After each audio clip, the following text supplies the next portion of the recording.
በወጣትነታቸው ብዙዎች አንቺን ይወዱሽ ነበር እንዴ? ወደው ነው? ኧረ በስመ አብ ኩኩ ቤት አለፈች ነው እንጂ ቤት በኩል ሄደች። በጣም እንዴ ሰው ሁሉ ፀጉሩ ሹሩባ እስኪሰራ በኔ ምን ትላለህ? በጣም ነበር የሚወደኝ ሰው ሁሉ። እውነት ነው። የፍቅር ደብዳቤ ጎርፍልሽ ነው እንዴ? በጣም እንጂ እውነት ነው። በጣም እውነት።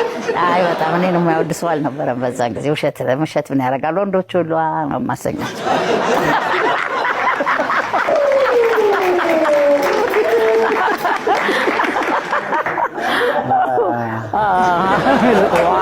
ዋው ነው የሚሉት። በጣም ከማፍቀርም አልፈው ወደ መጃጃል ይሄዳሉ። ያኔ መጃጃል ነበር። አሁን ደግሞ እያዩ መደመር፣ መመሰጥ።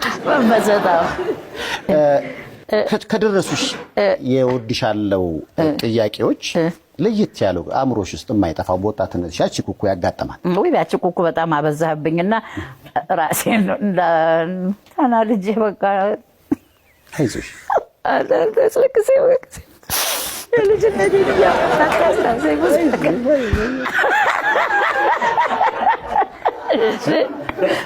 በጣም ይመጣልሻል ደብዳቤዎች ምናምን ስጦታዎች? ኧረ ተወኝ፣ ብዙ ነገር ነው እንጂ በሱ በተው። ቆንጆ ነው መፈጠር የራሱ የሆነ ስቃይ አለው እንዴ? አዎ እንደውም ቆንጆ ነው መፈጠር ብዙ ጥሩ አይደለም። ኧረ ሙት ምን አጋጥሞሽ? አልናገርም። አይ በጣም እንዴ ምን ነው እንደው 5-6 ሆኜ በተፈጠርኩ የሚያሰኝ እኮ ጊዜ ይኖርሃል። በጣም ሁሉ ሰው ሲፈልግ ያለኔ ማንም ሰው የለም። በቃ ከተማ ውስጥ ተወዳጅ እኔ ነኝ ብለው ሁሉ ትቢት ከልጅነት እድሜ ጋር አለመብሰል ስላለ ገባ ማቹር አለማድረግ አለ። ልጅነት ነው፣ ወጣትነት የሚያመጣው ጣጣ ነው። ከመልክ ጋር ከውበት ጋር ይሆንና ያምለኔ ያለ እሷምለኔ ያምለኔ ማለት እኮ ነው ዘፈኑ ማለት ነው። ኤግዛክትሊ። እና ያምለኔ ስልህ ልብ ብጥ ይላል ወይ? በጣም እንጂ ካለኔ ማንም ሰው የለም ትልና አንዳንዴ ማይሆን ነገር ላይ ልትወድቅ ትችላለህ።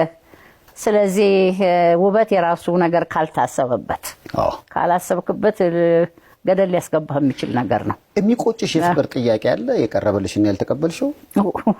ሴፉ እንጃ ብዙ ነው እውነት። እንደኔ በጣም ብዙ ሰው ነበር የሚወደኝ እኮ ከልቤ ነው።